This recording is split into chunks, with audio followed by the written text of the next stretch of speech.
স্বামী ছাড়া তার পেটের ভেতরে সন্তান দিয়েছে কে? আবার উনার নামে কোরআনে একটা সূরা দিয়েছে কে? কি নাম? সূরাতু মারইয়াম। কাফ হা ইয়া আইন সাদ, যিকরু রাহমাতি রাব্বিকা আবদাহু যাকারিয়া। আল্লাহু আকবার। কি সুন্দর সূরা, কি অন্তমিল, কি চমৎকার ঘটনার বর্ণনা। উনার নামেও সূরা, উনার ফ্যামিলির নামেও সূরা। উনার আব্বার নাম ইমরান, মায়ের নাম হান্না বিনতে ফাখুজ। উনাদের ফ্যামিলিটা আল্লাহর কাছে এত প্রিয়, আল্লাহর একটা সূরা দিলেন ইমরানের পরিবারের সূরা। কোন সুবহানাল্লাহ। কোরআনের 3 নাম্বার সূরা, সূরাতু আলে ইমরান। কি নাম? সূরাতু। আবার কোরআনে আল্লাহ ওনাকে বলেছেন সিদ্দিকা, মানে সত্যবাদী নারী। আবার আল্লাহ বলেছেন ওয়ালাইসা যাকারু কাল উনসা, এটা এমন মেয়ে কোন পুরুষ এই মেয়ের মতো হতে পারে? ওনার মা হান্না বললেন, আল্লাহ আমার পেটে ছেলে না মেয়ে আমি জানি না। যখন মারিয়াম পেটে, আল্লাহ ছেলে হোক মেয়ে হোক বাইতুল মুকাদ্দাসের খাদেম হিসেবে তুমি কবুল করে নাও। আমার পেটে যা আছে তোমার জন্য মানত করে দিলাম। কিন্তু ভূমিষ্ঠ করার পরে দেখে মাইয়া, ভূমিষ্ঠ করার পরে দেখে কি? মেয়ে। ভাবছিল ছেলে, ছেলে হইলে খাদেম হবে, এখন মেয়ে। আল্লাহ বলে চিন্তা করো না, সাধারণ মেয়ে না। ওয়ালাইসা যাকারু কাল উনসা, এটা এমন মেয়ে কোন ছেলেরাও এই মেয়ের মতো হতে পারে। এই মেয়েকে দিয়ে দেওয়া হলো বাইতুল মাকদাস, one of the major 3 mosques in Islam. ইসলামের সর্বশ্রেষ্ঠ 3টা মসজিদের একটা। এই বাইতুল মুকাদ্দাসের খাদেমা ছিল উনি। মসজিদ ক্লিন করতো আর ইবাদত করতো, ইবাদতে মশগুল হয়ে থাকতো, পাগল পড়া হয়ে থাকতো, চক্ষু বন্ধ করে আল্লাহর কথা স্মরণ করত। মর্যাদা আল্লাহ এত বাড়িয়ে দিলেন, আনসিজনাল যত জান্নাতি ফল সব সামনে এসে হাজির হয়ে যেত। ওনার খালু জাকারিয়া এসে বলতেন আন্না লাকে হাযা, ও মারিয়াম এই ফল তো এই সিজনে ফিলিস্তিনে নাই, পাইলা কই? তিনি বলতেন হুয়া মিন ইনদিল্লাহ, রব্বুল আলামিন জান্নাত থেকে ফলের ব্যবস্থা করেছে। কোরআন সাক্ষী, আন্না লাকে হাযা, কোত্থেকে এই ফ্রুট পাইলা? আনসিজনাল, এটা তো এখানে নাই। উনি বললেন হুয়া মিন ইনদিল্লাহ, ইন্নাল্লাহা ইয়ারযুকু মান ইয়াশাউ বিগাইরি হিসাব। আল্লাহ এরকম যারে চায় বিগাইরি হিসাব রিজিক দিয়ে থাকে। সুবহানাল্লাহ বলেন। সব সময় আল্লাহর ইবাদত, সব সময় তাহাজ্জুদ, সব সময় জিকির করতেন লা ইলাহা ইল্লাল্লাহু মুহাম্মাদুর রাসূলুল্লাহ। ওনার পুরো জীবনের কোন মুহূর্ত আল্লাহর জিকির থেকে খালি যায় নাই, সব সময় ইবাদতে মশগুল, সব সময় কি? তার মানে মারিয়ামের জীবনী থেকে আমাদের শিক্ষা, আমার মায়েরা বোনেরা ইবাদতে মশগুল থাকতে হবে। কিন্তু দুর্ভাগ্যজনক হলেও সত্যি, আমার বোনেরা জি বাংলা নিয়ে মশগুল থাকে। ওনারা মশগুল থাকে ঠিকই, তবে ইবাদত নিয়ে না। কি নিয়ে? কথা কন। জি বাংলা কি এখনো দেশে চলে? স্টার জলসা এগুলো চলে, কিরণমালা, এই সিরিয়ালগুলো চলে। নতুন সিরিয়াল আসছে, নাম কত কয়েকটা, ওয়াজ মাহফিলে বলা লাগবে আমাদের। কি নাম, কি চলে এখন জানো না তুমি? সর্বনাশ, পাগলের মতো মহিলাগুলো বসে থাকে, রাতে দেখতে না পারলে সকালে কাজা কাফার আদায় করে, আছে না নাই? কাজা আদায় করে ফেলে সকালে। খবরদার, জি বাংলা, স্টার জলসা, হিন্দি মুভি নিয়ে মশগুল থাকা যাবে না আমার বোনেরা। আপনিই পারেন আপনার ফ্যামিলিটারে জান্নাতের ফ্যামিলি বানাতে, আপনিই পারেন পরিবারটারে শান্তিময় করতে। নারী ভালো তো পরিবার ভালো। এজন্য মারিয়াম আলাইহিস সালামের জীবনী থেকে আমার বোনদের জন্য শিক্ষা, ঘরের সব কাজ শেষে অবসর যেই সময়টা পাবো ইবাদতে মশগুল হয়ে যাব, ঠিক কিনা? ইবাদতে মশগুল থাকার দরকার আছে না নাই? তাহলে মারিয়ামের মতো আপনাদের মর্যাদাও বাড়িয়ে দিবে কে? কয়জনের জীবনী গেল, আর বাকি কয়জন শুনবেন? কষ্ট হচ্ছে? এরপরে বিশ্বনবীর প্রথম বউ খাদিজা। কি সুন্দর নাম, খাদিজা বললে ভালো লাগে না? প্রথম নারী যিনি কালিমা পড়ে ইসলাম ধর্ম গ্রহণ করেছেন, আমাদের আম্মা জান, বিশ্বনবীর প্রথম বউ। 25 বছর বিশ্বনবীর সাথে সংসার করেছেন, 3 বছর বিশ্বনবীর সাথে জেল খেটেছেন, শিয়াবে আবি তালেবে। কেমন বউ? জামাইও জেলখানায়, বউ জেলখানায়। বিশ্বনবীর সবগুলো বাচ্চা সন্তান, ছেলে মেয়ে এই মহিলার গর্ভ থেকে এসেছে, একজন ছাড়া, ইব্রাহিম। ইব্রাহিম বিশ্বনবীর আরেক বউ মারিয়ার গর্ভে এসেছে, বাকি সব খাদিজার গর্ভে। যে আমরা ফাতেমা, বিশ্বনবীর কন্যার নাম কি? ফাতেমার মায়ের নাম কি? খাদিজা। সুবহানাল্লাহ। ফাতেমা, রুকাইয়া, উম্মে কুলসুম, জায়নাব, এই 4 জনের মাই খাদিজা। আবার আব্দুল্লাহ, কাসেম, এদের মায়ের নামও খাদিজা। বিশ্বনবীর সব সন্তান এসেছে খাদিজার পেট থেকে। বরকত বেশি না কম? বিশ্বনবী ভয় পেলে খাদিজার কাছে গেলে ভয় কেটে যেত, সাহস যোগাতেন, শেল্টার দিতেন, ছাতার মতো মাথার উপরে দাঁড়িয়ে থাকতেন। আল্লাহু আকবার। বিশ্বনবী বলতেন রুজিক তো হুব্বাহা, খাদিজার ভালোবাসা আমার অন্তরে আল্লাহ রিজিক হিসেবে দিয়েছে। আবার বিশ্বনবী বলতেন আল্লাহ যেই কিয়ামতের দিন বন্ধু বন্ধুরে চিনবে না, ভাই ভাইরে চিনবে না, কেউ কাউরে চিনবে না, ওই কঠিন দিনে আমি আমার খাদিজারে যেন ভুলে না যাই, আমার খাদিজারে যেন দেখা মাত্রই চিনতে পারি এটা আমার খাদিজা। খাদিজাকে নিয়ে মা আয়েশা একদিন একটা কটু কথা বলেছিল, ও নবী কবে আপনার এই বুড়ি মহিলা, বুড়ি বউ খাদিজা ইন্তেকাল করেছে, তারপরে কত সুন্দরী সুন্দরী বউ আমরা এসেছি, আমার ভালো লাগে না? খালি বুড়ির কথা কন কেন? খালি ওই বুড়ির কথা স্মরণ করেন। আমরা আছি, আমাদের দিকে তাকান, আমরা কত সুন্দরী, আমরা কত ভালো। বিশ্বনবী রেগে গেলেন, মা আয়েশাকে এইভাবে ধরলেন। জীবনে কোনোদিন কোনো স্ত্রীর গায়ে হাত তোলে নাই, শুধু ওই দিন মা আয়েশাকে এইভাবে ধরেছিলেন আর বলেছিলেন আয়েশা খবরদার জীবনে এই কথা বলবা না, আমার খাদিজা আমার বিপদের দিনের সঙ্গিনী, তোমরা আমার সুখের দিনের সঙ্গিনী, তোমরা কেউ আমার সাথে জেল খাটো নাই, খাদিজা আমার সাথে জেল খেটেছে 3 বছর। কয় বছর? কি মহিলা ছিল, বিশ্বনবীকে সবসময় আগলে রেখেছে, শেল্টার দিয়েছে, প্রতিভক্ত ছিল। খাবার নিয়ে বিশ্বনবীর জন্য এদিক সেদিক যেতেন, বিশ্বনবী না আসলে খেতেন না, বিশ্বনবীকে কলিজার চাইতো বেশি ভালোবাসতো, পতি যা বলবে তাই শুনতো। ও মায়েরা, খাদিজাতুল কুবরার জীবনী থেকে আপনাদের জন্য শিক্ষা হলো প্রতিভক্তি। কি ভক্তি? এখন প্রতিভক্তি নাই, আমরা করি নারী ভক্তি। এখন নারী নির্যাতন কমে গেছে বাংলাদেশে, বেড়ে গেছে পুরুষ নির্যাতন। কথা কন। এখন আমরা ভক্তি করা লাগে, আমরা ভক্তি না করলে ঘরে খাওয়ান নাই, এরকম ঝামেলা আছে না নাই? কথা বলেন। আপনাদের নাগাইশের মহিলারা অনেক ভদ্র, নাগাইশের মহিলারা নিশ্চয়ই পতিকে অনেক ভক্তি করে। মায়েরা বোনেরা, আপনার স্বামী যদি আপনার উপরে নাখোশ থাকে, আপনার এবাদত আপনাকে বাঁচাতে পারবে না। বিশ্বনবী ফাতেমাকে বললেন ফাতেমা তুমি বিশ্বনবীর মেয়ে হতে পারো, কিন্তু আলী যদি তোমার উপরে নাখোশ থাকে তোমার সব শেষ, সব শেষ। আবার বিশ্বনবী বললেন আমি যদি এক আল্লাহ ছাড়া কারো সামনে মাথাটা নত করার বিধান দিতাম, এক আল্লাহ ছাড়া যদি কাউকে সেজদা করতে আমি বলতাম, আমি দুনিয়ার সব নারীদের বলতাম স্বামীর পায়ে সেজদা দিয়ে পড়ে থাকো। কি সম্মান আল্লাহ দিলেন স্বামীকে।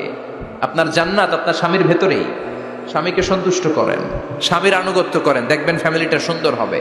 আর স্বামীরা স্ত্রীদেরকে ভালোবাসেন, স্ত্রীদেরকে ভালোবাসার গল্প শোনাবেন, দামি দামি শাড়ি কিনে দিবেন, তার স্ত্রীর সাথে প্রেম নিবেদন করেন, ভালোবাসা নিবেদন করেন, সংসারটারে শান্তিপূর্ণ করে দিবে কে?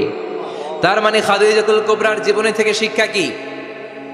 বললা গেছি কি শিক্ষা? প্রতিভক্তি। কি ভক্তি? স্বামীকে ভক্তি করা লাগবে, তা না হলে জান্নাত নাই। এরপরে বিশ্বনবীর একমাত্র কুমারী বউ নাম কি? আয়েশা। বিশ্বনবী বললেন উরিতুকি ফিল মানামি সালাসা লায়াল। আয়েশা বিয়ের আগে তোরে কিন্তু আমি 3 বার স্বপ্নে দেখছিলাম। সুবহানাল্লাহ কইবেন না? বড্ড খুশি হয়ে গেলেন আয়েশা।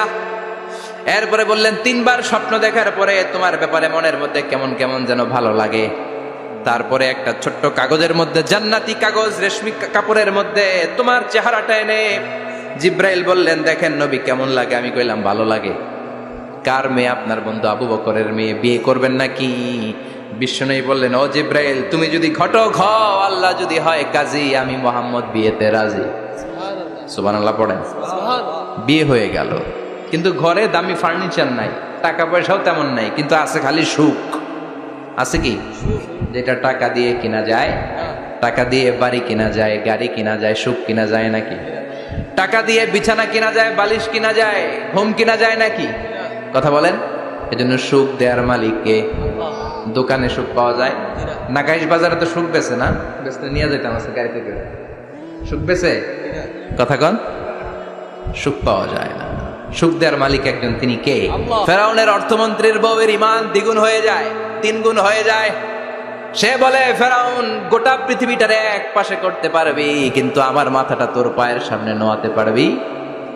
ফেরাউনের অর্থমন্ত্রীর ওই স্ত্রীকে বাচ্চার পরে ওই তেলের মধ্যে ঢেলে দেওয়া হলো, ওই মহিলাটাও রোস্ট হয়ে যায়। বাকি রইল ফেরাউনের বউ আসিয়া। কি নাম? আসিয়া কিন্তু দৃশ্যটা দেখেছে, চাক্ষুষ মৃত্যু দেখেছে 2 জনের। ফেরাউন বলে আসিয়া কত অন্তরঙ্গ সম্পর্ক আমাদের, আজীবন কত ভালোবাসা ছিল, কত খুনসুটি ছিল, কিন্তু আমার পায়ের মধ্যে সেজদা দিয়ে প্রমাণ কর তুই আমারে ভালোবাসিস। আসিয়ারও একই কথা, জীবন দিব কিন্তু ঈমান দিব না। ফেরাউন বলল তোকেও আমি ছাড়বো না, তোকে আমি উলঙ্গ করব। হাজার হাজার মানুষের সামনে আসিয়ার কাপড় টেনে নেওয়া হলো, তক্তার মধ্যে শুইয়ে তক্তার মধ্যে হাতে পায়ে পেরেক মারা হলো। হাতের এই পাশ দিয়ে পেরেক ঢুকে ওই পাশ দিয়ে বেরোয়, তক্তার এ পাশ দিয়ে ঢুকে ও পাশ দিয়ে বেরোয়, ফিনকি দিয়ে রক্ত বের করে। আসিয়া সহ্য করতে না পেরে ডেকে বলে আল্লাহ, ফেরাউন থেকে তুমি আমারে বাঁচাও। এই দোয়াটা সূরাতুত তাহরিমে আল্লাহ সরাসরি কোট করেছেন, রব্বিবনিলি ইনদাকা বাইতান ফিল জান্নাহ। ও আল্লাহ মালিক, তোমার পাশে জান্নাতে একটা ঘর বানায়া দিও। এরকম একটা সঙ্গীত আছে না নাই? এই সঙ্গীতটা সরাসরি সূরাতুত তাহরিম আসিয়ার দোয়া থেকে কোট করা হয়েছে। পড়েন সুবহানাল্লাহ। মালিক তুমি জান্নাতে তোমার পাশে আমায় একটি ঘর বানিয়ে দিও, একটি ঘর বানিয়ে দিও সে বিভীষিকাময় মহাদিনে, তোমার প্রতিবেশী করে নিও। মালিক তুমি জান্নাতে তোমার পাশে আমায় একটি ঘর বানিয়ে দিও, একটি ঘর বানিয়ে দিও। আল্লাহু আকবার। সেই 5000 বছর আগের দোয়া আজও আমরা তাফসীর মাহফিলে গান বানিয়ে বলি। 5000 বছর আগের কথা আজও আমরা কোরআনের আয়াত হিসেবে পড়ি। আল্লাহু আকবার। কি মাকবুল হয়েছেন মহিলাটা আল্লাহর দরবারে। আল্লাহরে বললেন, আল্লাহ শুধু তোমার ইবাদতের কারণে আজকে আমার এমন দশা উলঙ্গ হওয়া লাগলো, আমার হাতে পায়ে পেরেক ঠোকা হলো। আল্লাহ এখন গরম তেলের মধ্যে ছেড়ে দেয়া হবে, তুমি বাঁচাও। আল্লাহ বললেন, জিব্রাইল আমার জান্নাতটারে আসিয়ার চোখের সামনে তুলে ধর। আমার আসিয়া দুনিয়ার বুকে থেকে জান্নাত দেখে দেখে আমার মেহমান হয়ে আমার কাছে আসবে। আসিয়াকেও গরম তেলের মধ্যে ফেলে দেয়া হলো। দুনিয়ার বুকে থেকে জান্নাতের নমুনাটা দেখতে দেখতে সাইয়েদাতুনা আসিয়া আল্লাহর কাছে চলে গেলেন। পড়েন আল্লাহু আকবার। এজন্য ঈমানের পথে অবিচল থেকে আমার মরণ যেন হয়। পড়েন আমিন। তাহলে আসিয়ার জীবনী থেকে আমার মায়েদের জন্য শিক্ষা হলো, ঈমান ছাড়া যাবে না, বেঈমান হয়ে মরা যাবে না, মাজারে গিয়ে মুশরিকাদের কাতারে নাম তোলা যাবে। ওই মায়েরা ঈমান কেমন করে রক্ষা করবেন? ঈমান কত বড় দামি জিনিস, ঈমান একজন নারীর মর্যাদা আল্লাহর কাছে কত বাড়িয়ে তোলে। আসিয়ার জীবনে এই শিক্ষাটা আছে না নাই? কথা কম, বোঝা যায়? বোঝা যায়। তাহলে প্রথমে জানলাম কার কথা? হাজারের কথা। হাজরার জীবনী থেকে শিক্ষা ছিল তাওয়াক্কুল করতে হবে একজনের উপর, তিনি কে? আল্লাহ। আসিয়ার জীবনী থেকে আমরা কি শিখলাম? ঈমান রক্ষা করতে হবে। জীবন যাবে, ঈমান যাবে, জীবন যাবে, ঈমান যাবে। 3 নম্বরে মারিয়াম আলাইহাস সালাম, আজীব একটা মহিলা, স্বামী ছাড়া তার পেটের ভেতরে সন্তান দিয়েছে কে? আবার উনার নামে কোরআনে একটা সূরা দিয়েছে কে? কি নাম? সূরাতু মারইয়াম। কাফ হা ইয়া আইন সাদ, যিকরু রাহমাতি রাব্বিকা আবদাহু যাকারিয়া। আল্লাহু আকবার। কি সুন্দর সূরা, কি অন্তমিল, কি চমৎকার ঘটনার বর্ণনা। উনার নামেও সূরা, উনার ফ্যামিলির নামেও সূরা। উনার আব্বার নাম ইমরান, মায়ের নাম হান্না বিনতে ফাখুজ। উনাদের ফ্যামিলিটা আল্লাহর কাছে এত প্রিয়, আল্লাহর একটা সূরা দিলেন ইমরানের পরিবারের সূরা। কোন সুবহানাল্লাহ। কোরআনের 3 নাম্বার সূরা, সূরাতু আলে ইমরান। কি নাম? সূরাতু। আবার কোরআনে আল্লাহ ওনাকে বলেছেন সিদ্দিকা, মানে সত্যবাদী নারী। আবার আল্লাহ বলেছেন ওয়ালাইসায যাকারু কাল উনসা, এটা এমন মেয়ে কোন পুরুষ এই মেয়ের মতো হতে পারে? ওনার মা হান্না বললেন, আল্লাহ আমার পেটে ছেলে না মেয়ে আমি জানি না। যখন মারিয়াম পেটে, আল্লাহ ছেলে হোক মেয়ে হোক বাইতুল মুকাদ্দাসের খাদেম হিসেবে তুমি কবুল করে নাও। আমার পেটে যা আছে তোমার জন্য মানত করে দিলাম। কিন্তু ভূমিষ্ঠ করার পরে দেখে মাইয়া, ভূমিষ্ঠ করার পরে দেখে কি? মেয়ে। ভাবছিল ছেলে, ছেলে হইলে খাদেম হবে, এখন মেয়ে। আল্লাহ বলে চিন্তা করো না, সাধারণ মেয়ে না। ওয়ালাইসা যাকারু কাল উনসা, এটা এমন মেয়ে কোন ছেলেরাও এই মেয়ের মতো হতে পারে। এই মেয়েকে দিয়ে দেওয়া হলো বাইতুল মাকদাস, one of the major 3 mosques in Islam. ইসলামের সর্বশ্রেষ্ঠ 3টা মসজিদের একটা। এই বাইতুল মুকাদ্দাসের খাদেমা ছিল উনি। মসজিদ ক্লিন করতো আর ইবাদত করতো, ইবাদতে মশগুল হয়ে থাকতো, পাগল পাড়া হয়ে থাকতো, চক্ষু বন্ধ করে আল্লাহর কথা স্মরণ করতো। মর্যাদা আল্লাহ তো বাড়িয়ে দিলেন, আনসিজনাল যত জান্নাতি ফল সব সামনে এসে হাজির হয়ে যেত। ওনার খালু জাকারিয়া এসে বলতেন, আন্না লাকে হাদা, ও মারিয়াম এই ফল তো এই সিজনে ফিলিস্তিনে নাই, পাইলা কই? তিনি বলতেন, হুয়া মিন ইনদিল্লাহ, রব্বুল আলামিন জান্নাত থেকে ফলের ব্যবস্থা করেছে। কোরআন সাক্ষী, আন্না লাকে হাদা, কোত্থেকে এই ফ্রুট পাইলা? আনসিজনাল, এটা তো এখানে নাই।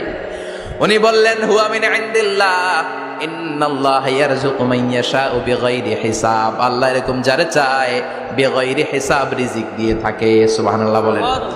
সব সময় আল্লাহর ইবাদত, সব সময় তাহাজ্জুদ, সব সময় জিকির করতেন, লা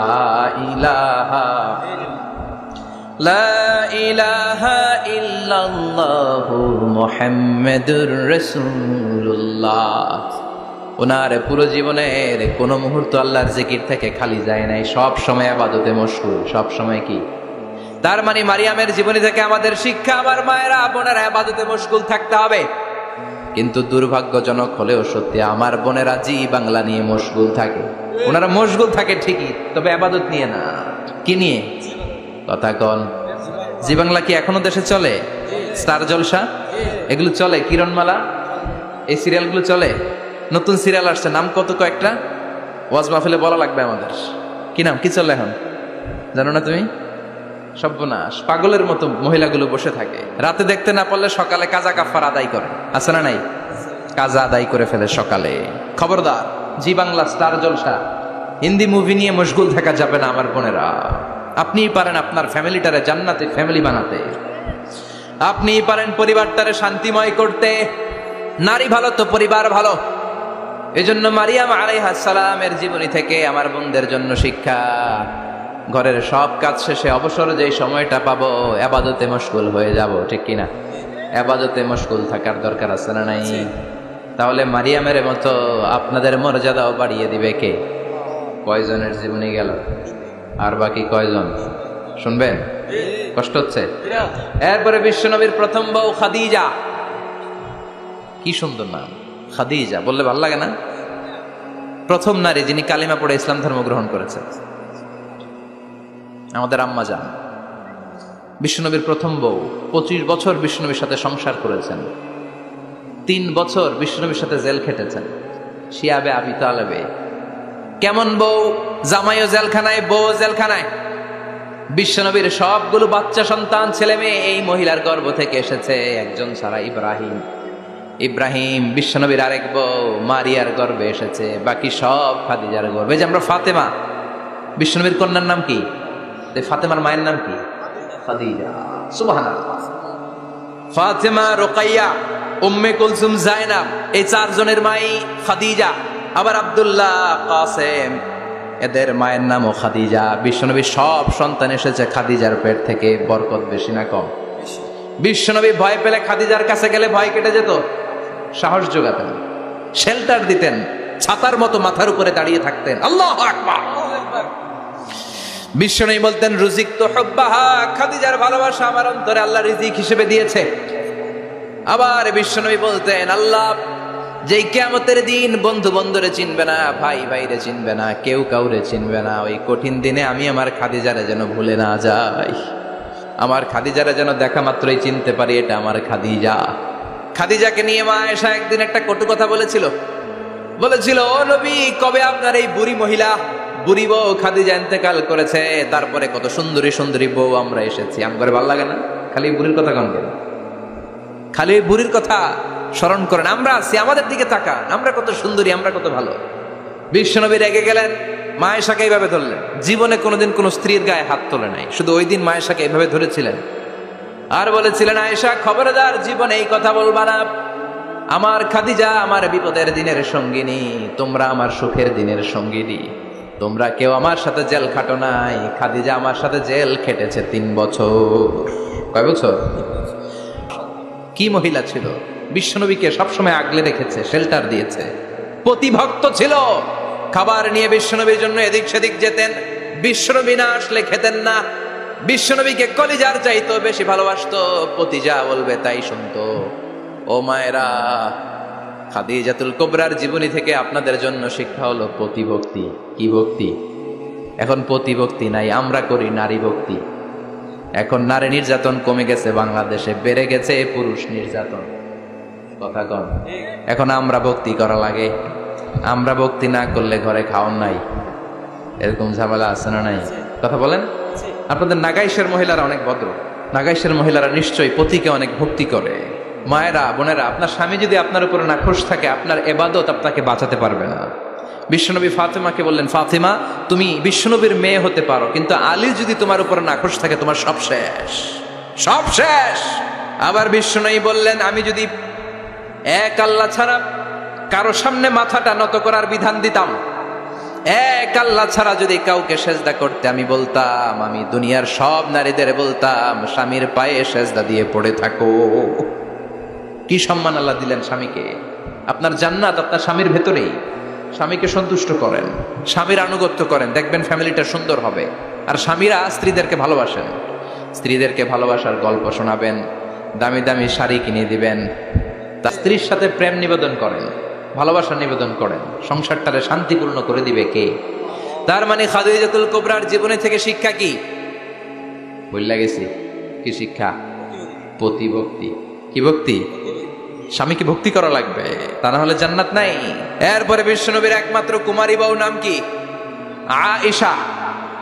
বিশ্বনবী বললেন, উরিতুকি ফিল মানামি সালাসা লায়াল। আয়েশা, বিয়ের আগে তোরে কিন্তু আমি 3 বার স্বপ্নে দেখছিলাম। সুবহানাল্লাহ কইবেন না? বড্ড খুশি হয়ে গেলেন আয়েশা। এরপরে বললেন, 3 বার স্বপ্ন দেখার পরে তোমার ব্যাপারে মনের মধ্যে কেমন কেমন যেন ভালো লাগে। তারপরে একটা ছোট্ট কাগজের মধ্যে, জান্নাতি কাগজ, রেশমি কাপড়ের মধ্যে তোমার চেহারাটা এনে জিব্রাইল বললেন, দেখেন নবী কেমন লাগে? আমি কইলাম ভালো লাগে। কার মেয়ে? আপনার বন্ধু আবু বকরের মেয়ে, বিয়ে করবেন নাকি? বিশ্বনবী বললেন, ও জিব্রাইল তুমি যদি ঘটক হও, আল্লাহ যদি হয় কাজী, আমি মুহাম্মদ বিয়েতে রাজি। সুবহানাল্লাহ পড়েন। বিয়ে হয়ে গেল, কিন্তু ঘরে দামি ফার্নিচার নাই, টাকা পয়সাও তেমন নাই, কিন্তু আছে খালি সুখ। আছে কি? যেটা টাকা দিয়ে কিনা যায়, টাকা দিয়ে বাড়ি কিনা যায়, গাড়ি কিনা যায়, সুখ কিনা যায় নাকি? টাকা দিয়ে বিছানা কিনা যায়, বালিশ কিনা যায়, হোম কিনা যায় নাকি? কথা বলেন। এজন্য সুখ দেয়ার মালিক কে? দোকানে সুখ পাওয়া যায়?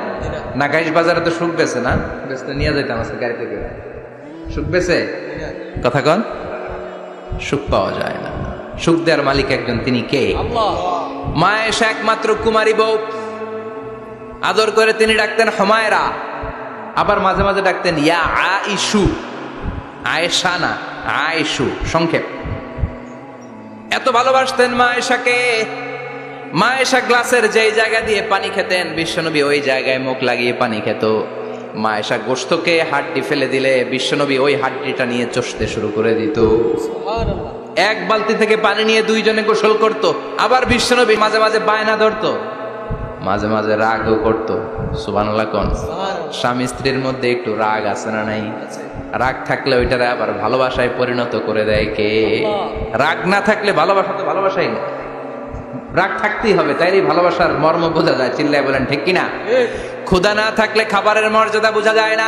সারাদিন পেট ভরা, খাওয়ার মজা বুঝবেন? ক্ষুধা, প্রচন্ড ক্ষুধা, তৃষ্ণার্ত, লেবুর শরবত পাইলে অমৃতের মতো লাগবে। প্রচন্ড ক্ষুধা, হাজি বিরিয়ানি পাইছেন 1 প্লেট, ইচ্ছা মতো খাবেন, কিন্তু পেট ভর্তি, হাজি বিরিয়ানি খাওয়া যাবে? এজন্য রাগ না থাকলে ভালোবাসা যে কত দামি, ভালোবাসা যে আল্লাহর পক্ষ থেকে কত বড় নেয়ামত বোঝা যায় না। মাঝে মাঝে মা আয়েশা রাগ করতেন। শুনতেছেন? বিশ্বনবী বলেন, আয়েশা কখন তুমি রাগ করো, কখন তুমি আমারে ভালোবাসো আমি বুঝি। সুবহানাল্লাহ পড়েন। মা আয়েশা বললেন, কেমনে বোঝেন?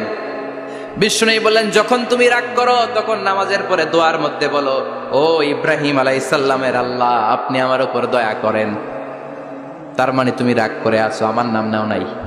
আর যখন আমার উপর খুশি থাকো নামাজের পরে দোয়াতে বলো, মুহাম্মদ সাল্লাল্লাহু আলাইহি ওয়াসাল্লামের আল্লাহ, আপনি আমাদের উপর রহমত করেন।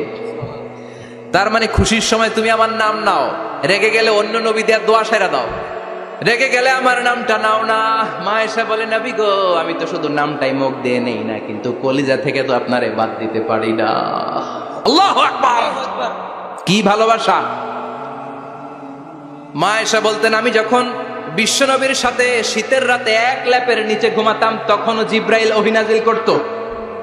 সুবহানাল্লাহ নাই? কোন স্ত্রীর সাথে অন্তরঙ্গ বসবাসের সময় কোরআনের ওহী নাজিল হতো না। একমাত্র মা আয়েশার সাথে যখন এক বিছানার এক ল্যাপের নিচে দুইজন শুয়ে আছে, কোরআনের আয়াত নাজিল করছে কে? আবার মা আয়েশা বলতেন, আমার কারণে ও মুসলিম উম্মাহ তোমরা তায়াম্মুমের বিধান পেয়েছো। ফাতায়াম্মামু সাঈদান তাইয়্যিবা। মা আয়েশা একটা যুদ্ধে গিয়েছিলেন, যুদ্ধ থেকে ফেরার পথে মা আয়েশার গলার লকেট নাই। মাঝে মাঝে হয় না, মহিলা গলার লকেট পায় না, পুরা বাড়ি আগুন করে ফেলাইছে, লকেট নাই, লয়ে গেল রে, নিয়ে গেল রে, হারাইলাম রে। মা আয়েশার লকেট নাই। লকেট হারানোর পরে মা আয়েশা কান্নাকাটি। বিষ্ণু বললেন থামো। অনেকক্ষণ থামার পরে লকেট খুঁজে পায় না। সবাই খোঁজাখুঁজি, লকেট কই, লকেট কই, লকেট খুঁজে পায় না। ওদিক দিয়ে মাগরিবের নামাজের সময়ও শেষ, নামাজের সময় শেষ। আর যেই জায়গায় লকেট খোঁজার জন্য থামা হয়েছে ওই জায়গায় আবার পানি নাই, পানি সামনে, পানির দিকেও যেতে পারে না, লকেটও খুঁজে পায় না, নামাজও পড়া যায় না। সব সাহাবীরা মিছিল শুরু করছে, আবু বকর রে ধর, ধর ধর, আবু বকর রে ধর। আবু বকরের মেয়ের কারণে নামাজ আমাদের চলে যাচ্ছে।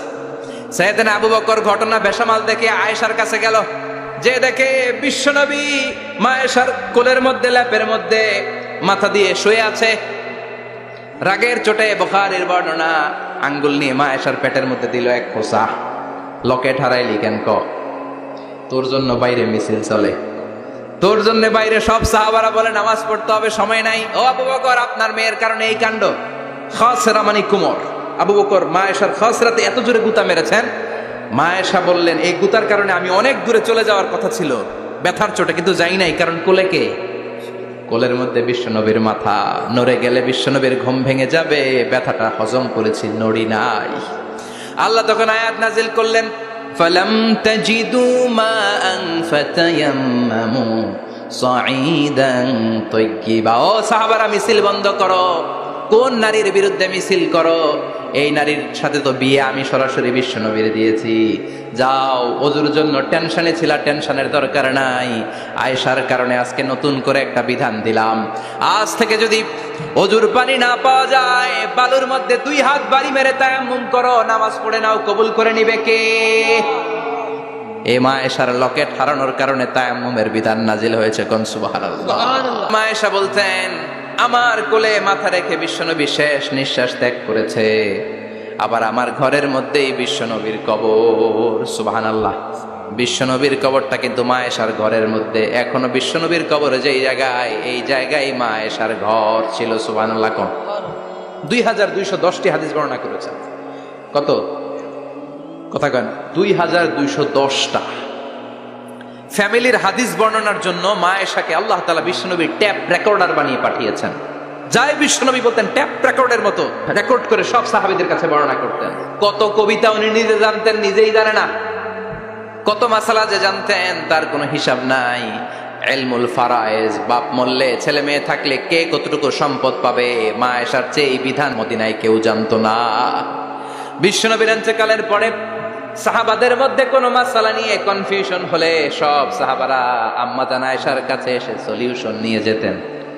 সুবহানাল্লাহ। কোন বিশ্বনবী যা বলেছেন সব মুখস্থ রেখেছেন, সব জ্ঞানের কথা ছড়িয়ে দিয়েছেন, সব সময় পড়াশোনা করতেন। সুবহানাল্লাহ। তার মানে মা আয়েশার জীবনী থেকে আপনাদের জন্য শিক্ষা হচ্ছে জ্ঞানার্জন, জ্ঞানানুরাগী হতে হবে। কি হতে হবে? জ্ঞানানুরাগী। বুখারীর বঙ্গানুবাদ পাওয়া যায়, কোরআনের বঙ্গানুবাদ পাওয়া যায়, ইসলামিক অনেক ভালো ভালো রাইটারের বই পাওয়া যায়, ঠিক কিনা? এগুলো পড়ার দরকার আছে না নাই? অনেকে বলে হুজুর আমার ছেলেটা মোবাইল ছাড়া কিছু বোঝে না। কি কয়?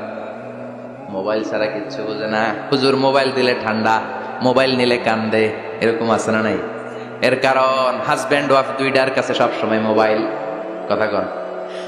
বাবার কাছেও মোবাইল, মায়ের কাছেও মোবাইল, তো ছেলে মোবাইলের জন্য কাঁদবে না তো কি করবে? বাবার হাতেও যদি বই থাকে, মায়ের হাতেও যদি বই থাকে, ছেলে মোবাইল চাবে নাকি? ছেলেও চাবে বই, ছেলে চাবে কি? কথা বুঝতে পেরেছেন?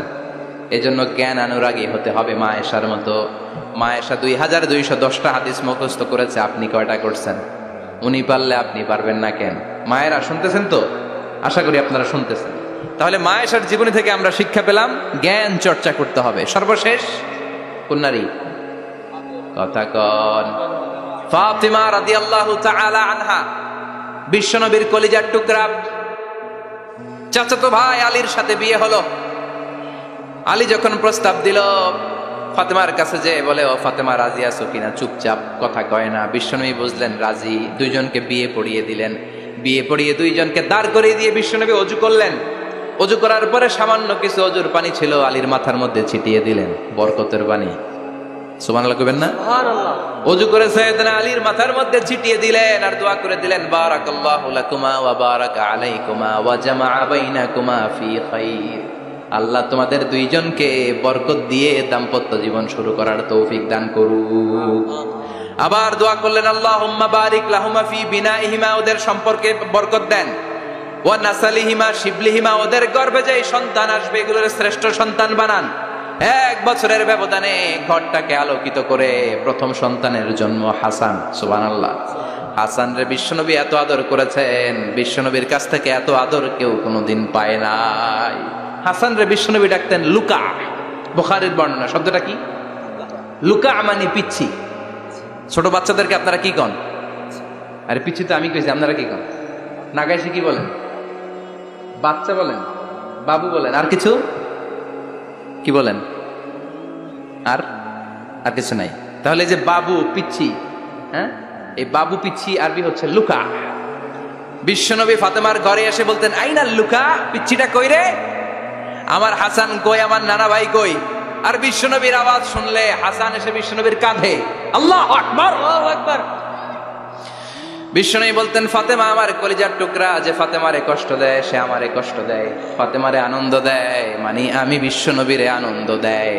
এই ফাতেমা সব সময় পর্দায় থাকতেন, দিনের বেলা বেরোতেন না, সারা দিনে টয়লেট করতেন একবার, সেটাও করতেন রাত্রে, যাতে দিনের বেলা কেউ তারে না দেখে। কি ব্যালেন্স লাইফ, কি ব্যালেন্স লাইফ। রাতে একবার টয়লেটে যাওয়া মানে কি সারাদিন খাওয়া দাওয়া এরকম ব্যালেন্স করে করতেন। কেউ দেখতে পারে না ওনারে কেমন ছিল, কেউই জানতো না। এমন ভাবে চলাফেরা করতো, কোনো পুরুষদের সামনে দিয়ে কখনো যেতেন না। এজন্য ইন্তেকালের আগে আলীকে বললেন, আলী, বিশ্বনবীর ওসিয়ত অনুযায়ী কিছুদিন পরে আমি আমার বাবার সাথে সাক্ষাৎ করব। ইন্তেকালের সময় বেশি লোক আমার জানাজাতে আসার দরকার নাই, নিজেরা দোয়া করে দিলে চলবে। আর আমার জানাজার খাটিয়ার উপর দিয়ে বিশাল একটা বোরকা দিয়ে দিও। এটার আরবিতে বলে নাউশ। কি বলে? এই প্রথম কোন নারী তার খাটিয়ার উপরে নাউশ ব্যবহার করেছে, জন্য এটাকে বলে সুন্নাতু ফাতিমা, ফাতেমার সুন্নাত।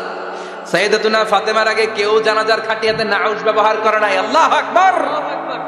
আলীকে বলে গেলেন, আলী, অল্প কয়েকজন পুরুষ নিয়ে জানাজা দিও, বেশি মানুষের কাছে আমার নিও না। দুনিয়ার বুকে আমি লুকিয়ে লুকিয়ে চলতাম, মরার পরে লুকিয়ে লুকিয়ে আল্লাহর কাছে চলে যেতে চাই, পুরুষদের সামনে আমার নিও না। ও মা, এই ফাতেমার জীবনী থেকে আপনার জন্য শিক্ষা হলো পর্দা। সব সময় পর্দাটা দেহে থাকার দরকার আছে না নাই? রাজি আছেন তো? তাহলে এই 6 জন নারীর জীবনে যদি আমার মায়েরা পরে, আমার মায়েরা বোঝে, ওই মায়েরা বিপদগামী হতে পারে নাকি? হতে পারে। তাহলে 6 জনের আবার রিভাইজ করে চলেন। প্রথমে বললাম কার কথা? হাজার। হাজারের জীবনী থেকে শিক্ষা কি? আল্লাহর উপর তাওয়াক্কুল। 2 নম্বরে বললাম কার কথা? আসিয়ার কথা। আসিয়ার জীবনী থেকে শিক্ষা হলো ইমানের পথে অবিচল থাকতে হবে, ঠিক কিনা? তারপরে মারিয়ামের জীবনী থেকে শিক্ষা হলো সব সময় ইবাদতে মশগুল। খাদিজার জীবনী থেকে শিক্ষা হলো প্রতিভক্তি, স্বামীর প্রতি আনুগত্য। মা আয়েশার জীবনী থেকে শিক্ষা হলো জ্ঞান অর্জন করতে হবে কার খুশির জন্য। আর ফাতিমার জীবনী থেকে শিক্ষা হলো সব সময় পর্দা গায়ের মধ্যে থাকার দরকার আছে না নাই? মানতে রাজি আছেন? এই 6 জনের জীবনী গ্রন্থ কিনা যাবে না? কিনতে রাজি আছেন তো? কথা কয় না? সবাই রাজি? নারীদের জন্য জান্নাতে যাওয়া সহজ, ভেরি ইজি ওয়ে।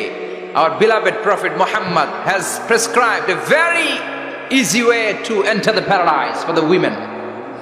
নারীদের জন্য জান্নাতে যাওয়ার সহজ শর্টকাট। মায়েরা আবার কান খাড়া করেন খরগোশের মতো, শর্টকাট বলে দিয়ে যাই। আল মারআতু ইযা সাল্লাত খামসাহা, বিশ্বনবী ফরমান 4টা কাজ যে নারী দুনিয়ার বুকে করবে, ওই নারীর জন্য জান্নাতের 8টা দরজা খুলে দিবে কে? আল্লাহ। 1 নম্বর, আল মারআতু ইযা সাল্লাত খামসাহা, 5 ওয়াক্ত নামাজ যে মেয়েরা পড়বে, সমাত শাহরাহা যারা রমজানের রোজা রাখবে, আতাআত বালাহা স্বামীর আনুগত্য করবে, হাফিজাত ফুরুজাহা লজ্জাস্থানের হেফাজত করবে, এই 4টা কাজ যে নারীরা করবে 8টা জান্নাতের দরজা তাদের জন্য খুলে দিবে কে? আল্লাহ। সহজ হয়ে গেল না? মাত্র 4টা। কয়টা? 4টা। আরো জোরে বলেন কয়টা? 4টা। মাত্র 4টা কাজ। আর কিছু কাজ করতে বিশ্বনবী নিষেধ করেছেন। জামার উপর দিয়ে পারফিউম মেখে যেতে নিষেধ করেছেন মুহাম্মদ সাল্লাল্লাহু আলাইহি ওয়াসাল্লাম। আইয়ুমা ইমরাআতিন ইসতাআতারাত, যেই মহিলারা পারফিউম মেখে বের হলো পুরুষদের দৃষ্টি আকর্ষণের জন্য, কিয়ামতের দিন জিনাকারিনীদের কাতারে ওদেরকে দাঁড় করাবে কে? অনেক মহিলারা আছে ঝাঁঝালো পারফিউম দেয়, আছে না? টেম্পুর মধ্যে বসাই যায় না, না? সিএনজিতে বসছেন, এদিকে বসছে খালাম্মায়, হায় হায়। মায়েরা খেয়াল করে শুনেন, আপনাদের ড্রেস কেমন হবে? নাম্বার 1, আপনার পুরো দেহটা ঢাকা থাকতে হবে। যে ড্রেস পরবেন you should cover your whole body. শুধু হাতের এই 2 কবজি আর চেহারা খোলা রাখতে পারবেন, তবে চেহারা ঢেকে রাখা উত্তম। একজন মহিলা বোরকা পরছে কিন্তু চেহারা খোলা, তার হেজাব হয় নাই, পর্দা হয় নাই, এটা বলা যাবে, কিন্তু উত্তম হচ্ছে চেহারা ঢেকে রাখা, কারণ চেহারা সৌন্দর্যের রাজধানী। Face is the capital of beauty, ঠিক কিনা? চেহারা দেখলাম তো সব বোঝা গেল, ঠিক কিনা? কেমন মাধুর্যতা আছে, দেখতে কেমন সুন্দরী কিনা সব বোঝা যায়। এজন্য চেহারাটাও ঢেকে রাখবেন, চোখটা খোলা রাখবেন। বিশ্বনবীর স্ত্রী উম্মে সালামা বলে, দেখার জন্য আমার 2 চোখের দরকার নাই, লাগবে 1 চোখ। উনি আরেক চোখের মধ্যে আরেক কাপড় দিয়ে রাখতেন, এমনি তাকাইতেন। সাহাবারা বলতেন উনারে দেখলে আমরা দিতাম দৌড়, ভয় লাগতো। চোখ একটা দেখা যায় আর একটা খোলা, উনারে দেখে আমরা এদিক সেদিক পালিয়ে যেতাম। আবার অনেক মহিলারা পা ঢাকে না, পা কিন্তু পর্দার অন্তর্ভুক্ত। সব সময় মেয়েরা পা মোজা পরে বেরোতে হবে, পা দেখানো যাবে না। হাদিসে এসেছে শুধু হাত এতটুকু, পা কিন্তু পর্দার অন্তর্ভুক্ত। উম্মে সালামা বললেন, ইয়া রাসূলুল্লাহ, আমরা তো হাঁটতে গেলে অনেক সময় পা দেখা যায়। বিষ্ণু বললেন, তাই? তাহলে 1 বৃহৎ নিচ দিয়ে কাপড় বাড়াও। উম্মে সালামা বললেন, জোরে হাঁটলে তো তারপরে দেখা যাবে। বিষ্ণু বললেন, 1 হাত বাড়াও, ধুলাবালি সহ টানবা, তারপরও পায়ের 1 ইঞ্চি দেখানো যাবে। তাহলে ড্রেস কোডের প্রথম নিয়ম হচ্ছে পুরো দেহ ঢাকবেন। 2 নম্বরের নিয়ম, পোশাক ঢিলে ঢালা হবে না টাইট ফিটিং? আরো জোরে বলেন। আছি আমরা কোন জামানায়, লাজ শরম গেছে হারায়, পাতলা শাড়ির বাহার, পাখি ড্রেস লেহেঙ্গা, পোশাক দেখে নারীর লাজে মরে যাই, হায় হায়। আছি আমরা কোন জামানায়, লাজ শরম গেছে হারায়, ঠিক কিনা? লাজ শরমের বালাই নাই। ঢিলে ঢালা হবে, টাইট ফিটিং হতে পারবে না। মোটা কাপড়ের হবে, যে আমার জুব্বা দেখছেন, আমি মহিলাকে পোশাক পরে ফেলেছি কিন্তু হারা পড়ে না, এরকম মোটা হবে। মোটা কাপড়, কিচ্ছু দেখা যায় না, বাইনোকুলার দিয়েও দেখা যাবে না। আবার ঢিলে ঢালা আছে না নাই? আমরা পুরুষরা যে এটা পরি, এটা দিয়ে 3 মহিলার কাপড় হয়, ঠিক কিনা?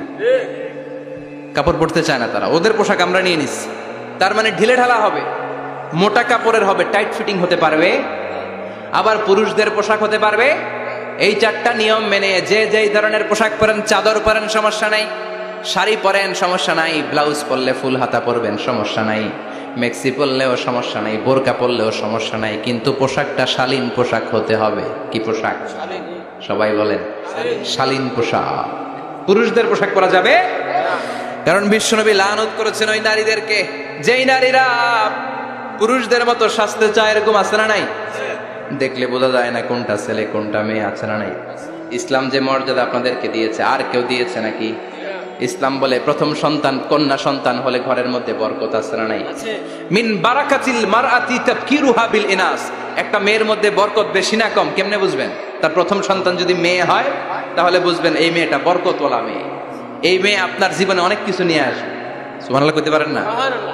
কিন্তু অনেক ডাকাইত আছে, মেয়ে হইলে অখুশি হয়, ছেলে হইলে পাড়ার সবারে জিলাপি খাওয়ায়, পাড়ার সবারে মিষ্টি খাওয়ায়, মেয়ে হইলে কিচ্ছু খাওয়ায় না, আছে না নাই?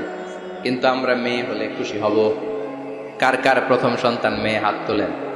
হ্যাঁ, অনেকে আছে তো মাশাআল্লাহ, আপনারা অনেক বরকতময়, আলহামদুলিল্লাহ, হাত নামান। আমারও প্রথম সন্তান মেয়ে, 3টাই মাইয়া, জান্নাত একটা আমার দিয়ে। তার মানে 3 জান্নাতের মালিক, মাশাআল্লাহ। আল্লাহ বাইরে তুমি কবুল করো। তার মানে কোন ঘরে যখন মেয়ে আসে, আল্লাহ বলে ঘরটা বরকতময়। মেয়েটা যখন বড় হতে শুরু করে, মেয়েটা ভাইয়ের জন্য বরকতময়। মেয়ে যখন বিয়ের উপযুক্ত হয়, বাবার জন্য বরকতময়। 2 মেয়ে মানে বাবার 2 জান্নাত, 3 মেয়ে মানে 3 জান্নাত। সুবহানাল্লাহ। আবার যখন স্বামীর কাছে যায়, ইসলাম বলে ওই স্বামী আল্লাহর কাছে সেরা, যেই স্বামী বউয়ের কাছে সেরা। বউ যদি আপনারে ভালো বলে আপনি আল্লাহর কাছে ভালো, বউ যদি খারাপ বলে আপনি আল্লাহর কাছে খারাপ। তার মানে ব্যালেন্স করেছে ইসলাম। স্বামীর আনুগত্য করতে বলেছে, আবার স্বামীকেও বলেছে স্ত্রীকে ভালোবাসতে, ঠিক কিনা কথা বলেন। এবার আরেকজনের স্ত্রী, ইসলাম বলে তোমার হাত যদি বউয়ের হাতের সাথে মিলাও, 2 হাতের সগীরা গুনাহ মাফ করে কে? স্ত্রীর দিকে যখন তাকাও তোমার চোখের সগীরা গুনাহ মাফ করে কে? প্রতি মাসে মাসে স্ত্রীর কাপড় চোপড় আর কসমেটিক্স কেনার জন্য যে টাকাটা দাও, এই টাকাটা সদকা হিসেবে কবুল করবে কে? এবার এই মহিলা গর্ভবতী, ইসলাম বলে সন্তান ভূমিষ্ঠ করতে যে যদি কোনো মা ডেলিভারি কেসে হসপিটালে মারা যায় কিংবা বাসায় মারা যায়, কিয়ামতের দিন ওই মহিলাকে শহীদদের কাতারে দাঁড় করায় দিবে কে? বাচ্চা ভূমিষ্ঠ করতে যে শাহিদা, শহীদদের কাতারে। আর সুন্দর মতো যদি আসে, আল জান্নাতু তাহতা আকদামি উম্মাহাতিকুম, মায়ের পায়ের নিচে সন্তানের বেহেশত আছে না নাই? জোরে বলেন। এজন্য